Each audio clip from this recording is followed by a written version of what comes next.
On this episode of O'Fallon Matters, learn about an exciting festival planned for Labor Day weekend, see what projects are taking place inside O'Fallon Streets Department, and find out how you can keep your kids safe in the water while having a blast swimming this summer. All this and more next on O'Fallon Matters.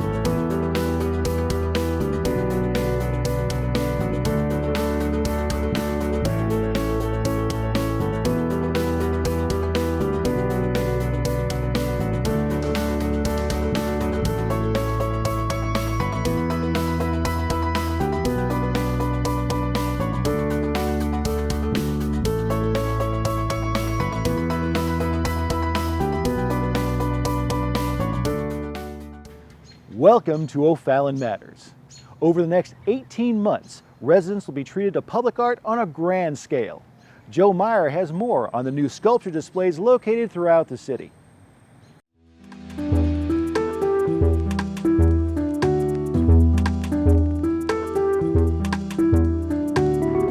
The City of O'Fallon believes that residents can gain value through art, cultural, social, and economic value.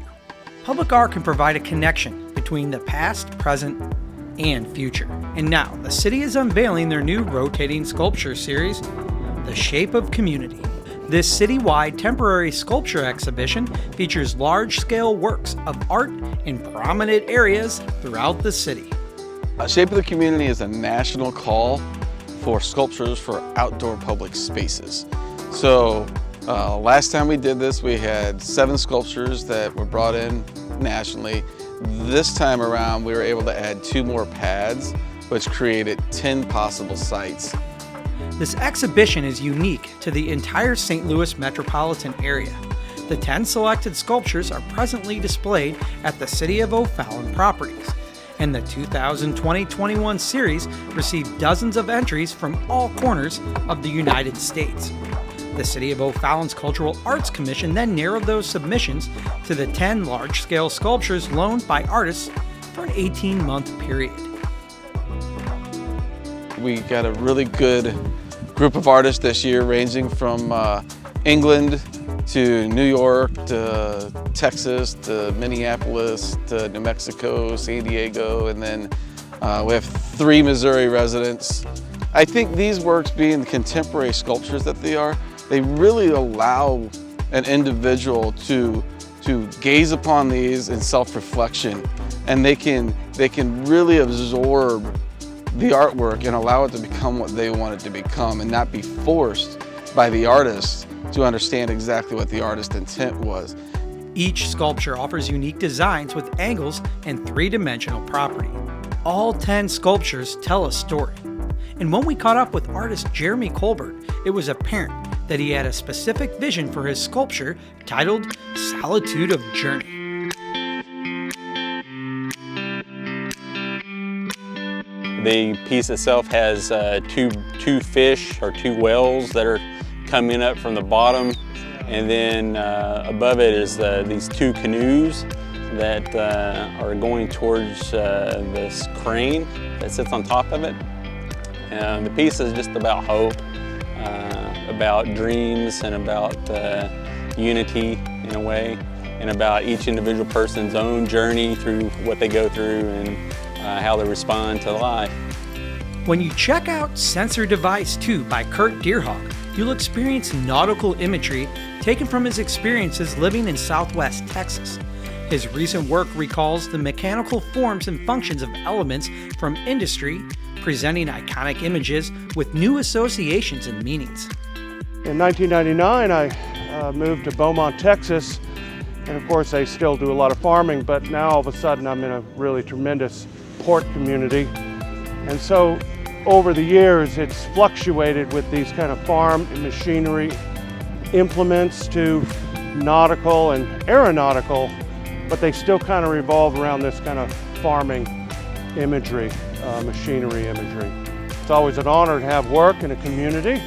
It's going to be here for a year. I hope people enjoy it, or as long as there's an emotional reaction, we did all right. The Shape of Community sculptures are located throughout the city, and you can go to o'fallon.mo.us for a map with the exact locations. And we encourage everyone to enjoy these fantastic sculptures.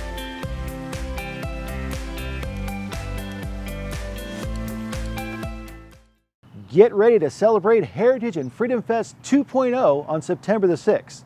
Here are all the details for this end of the summer extravaganza.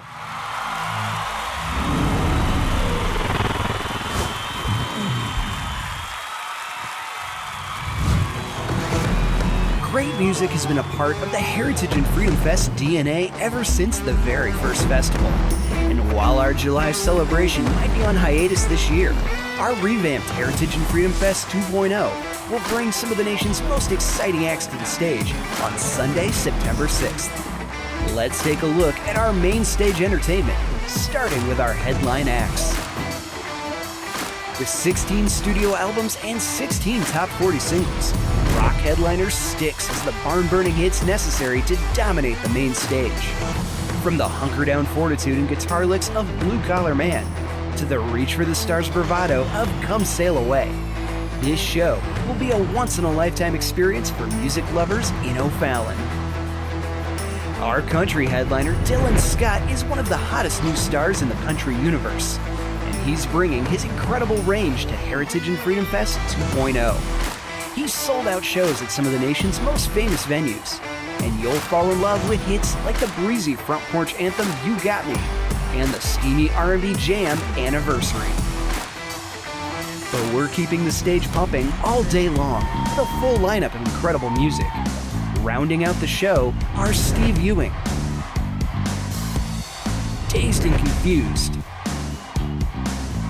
That 80s Band, Whiskey Morning, and Wildfire. While the music is the star of the show, we've also got an incredible lineup of activities to keep your whole family entertained. Test your skills on the extreme obstacle course, challenge your friends at the Hungry Hippo Chowdown, and burn off some energy with all the rest of our extreme inflatables, available all day during Heritage and Freedom Fest 2.0 for just $10. And if that wasn't enough, check out all the free activities and shows on tap.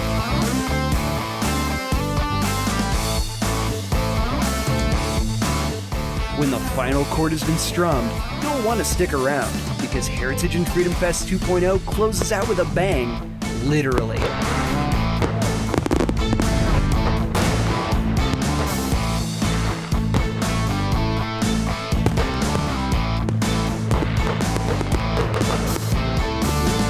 Seven rock and musical performances, countless family-friendly activities, and an astonishing fireworks display. Only at Heritage and Freedom Fest 2.0, only on Sunday, September 6th. The O'Fallon Streets Division is working hard to give our roads a makeover. Let's hit the streets and see what they're working on.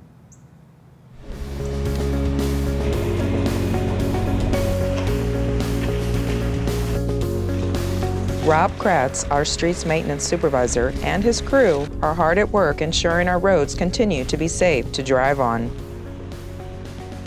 Right now we're working on general maintenance. We've got concrete crews that will fix concrete slabs, tear out old, broken down, worn down slabs, pour those back. We're always filling potholes, trying to keep the driving areas safe. Got crack sealing going on, trying to maintain the roads, keep water and debris from getting into those cracks and making the slabs worse. Got a stormwater crew that maintains all of the storm inlets and structures. They respond to sinkhole concerns, which could indicate leaks in storm structures. So they'll be fixing those leaks and backfilling the sinkholes. We maintain all the signs within the city. Signs get knocked down, faded, worn. So we'll replace those and make sure that those are all looking good. In spite of the shutdown of our city and state, Rob and his crew stayed busy. There's always something to do. Even during the COVID-19, we've kept our guys safe, practiced as much social distancing as we can, stagger the crew start and stop times, but we still have a job to do, and our guys have to be out there maintaining these roads to keep them safe for motorists. Some of the Streets Department's road projects have been pushed back as the city adjusts its budget. There are a lot of capital projects that were put on hold just because being a tax-based fund, we have to look at what money is going to be projected to come in because of this lull that we had during the COVID-19. So we should have those numbers in pretty soon, and we hope to get fired back up with those by the end of the summer. Some of our projects include the crack seal program that we contract out, or we'll give a contractor a few subdivisions to go through and seal them completely. That's been put on hold, but should get that back up and running. We've got several slab repairs that we contract out. A lot of them are on Bryan Road right now. Luckily, that one has still been maintained. And then we've got some asphalt overlays on some of our older asphalt roads that we put on hold. Hope to get those going quickly. The city of O'Fallon has over 700 lane miles. That is a lot of road to cover, but you can rest assured our crew will be taking care of necessary repairs. Just know that we're still out there. We're trying to do our best and trying to keep our guys safe. So if everybody practices patience and awareness, if you're out driving around, be aware of work zone signs, especially the workers. Make sure you slow down, be patient, and let us do our thing.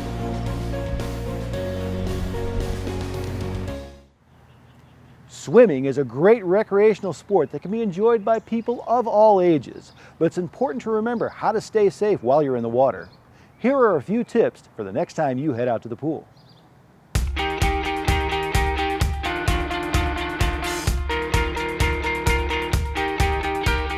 According to a new report released by the U.S. Consumer Product Safety Commission, there is a need for continued vigilance in combating child drownings, particularly as many families prepare to spend more time at home this summer to curb the spread of COVID-19. Did you know that child drownings remain the leading cause of unintentional death among children ages 1 to 4 years old? On this episode of O'Fallon Matters, we teamed up with the St. Charles County Ambulance District to give you a few important safety tips.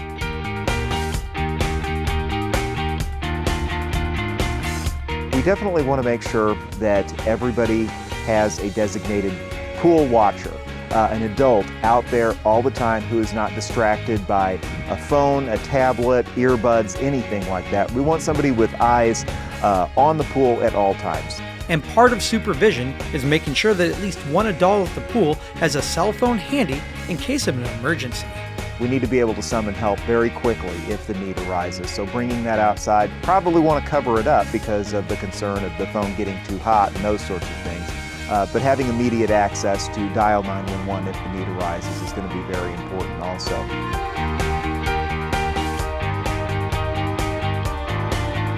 One of the people there on scene at that pool should at least be familiar with how to perform CPR in the event that a child goes underwater, needs to be pulled out.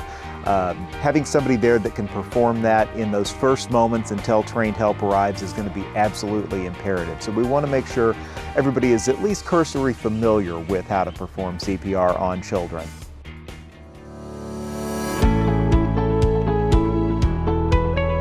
Many of our municipalities here in St. Charles County, O'Fallon included, have some good guidelines that are in place for residents who decide to have pools in their yard, whether it's in ground, above ground. There are some codes that are in place. Usually those are going to include fencing of some sort that completely enclose the pool. That might enclose that entire yard, or it might just be around the pool itself. Typically they are going to require some kind of a latching, locking gate so that nobody can get into that yard very, very easily. Also, if you have an in-ground pool, you may want to consider a pool alarm. And those are available at any pool supply type business, and they are very audible. You will know that it's gone off if something breaks the surface of the water. Obviously, they can be turned off or removed from the pool whenever folks are using it, but it's good to have in there for overnight. It's good to have in there when the pool is not in use.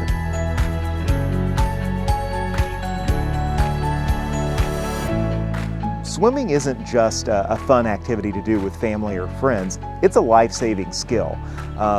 Trouble can happen, whenever they go anywhere that there's a body of water, and giving them those life-saving skills to be able to float, to be able to get themselves out of that body of water, are imperative, important skills for them to have. So get them enrolled in swim lessons early. Our own Renaud Center here in O'Fallon offers a tremendous variety of programming during the week, on the weekends, all types of levels that people can take advantage of. Remember to enjoy your pool this summer, and please be safe and take precautions with the kiddos. Volunteers are the backbone of our community. And for Veronica Moreno, volunteering helps her learn new skills while giving back. Here's her story. Volunteeraholics roam the halls of City Hall, giving back their time and energy for the betterment of our community. For City of O'Fallon volunteer Veronica Moreno, giving back is a positive choice. And ever since she stepped foot in America, she has been determined to use her skills in a positive way. Before coming here in O'Fallon, I used to volunteer in Atlanta, where we first came here to the U.S. I couldn't work here in the U.S., so I wanted to help with my skills and help whenever I can and however I could. So in her first interview, she was telling me all of the skills in IT that she had in the background, and I was able to then approach that department and say, we have this person, how can we use her and her skills to better our division and meet goals? Veronica provides assistance in several departments throughout City Hall. So Her skill set is diverse, and best of all, she displays a positive attitude when volunteering. If someone wants to give back of time to the community, it's a great place. People are caring, people are loving, and you have so many options and so many places that you can actually improve or even learn different skills. Her first task was to help IT with program integration. What I really love about Veronica is after she ended her position in IT, she was able to expand into other areas. She has helped at events, she's helped several different departments, she's on call for special projects. She is just so eager to help the city, so we just really appreciate everything she does with us. It's good to know that volunteers like Veronica are giving back to their communities. It's commitments like hers that make O'Fallon a great place to live, work, and play. I feel like I did something good for someone else, and I feel like I can go home and tell my daughter I did just a little thing to help others, and that makes me feel happy this day. And tomorrow I can make the same mistake or the same thing, and I know someone will appreciate that little thing and will make happy one people or more. And that's what is good about being volunteer. And keep in mind that there are numerous volunteer opportunities available within the City of O'Fallon. We love for people to come out and help here in the City of O'Fallon because each of them have their own unique motivations, their own unique skills.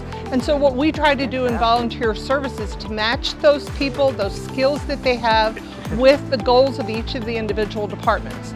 And in doing that, we are able to create successful experiences for all of us. Thanks for joining us today. If you have a good story idea, let us know. You can email us at OFallonTV@o'fallon.mo.us. And please remember to give back to your community, because O'Fallon matters to all of us.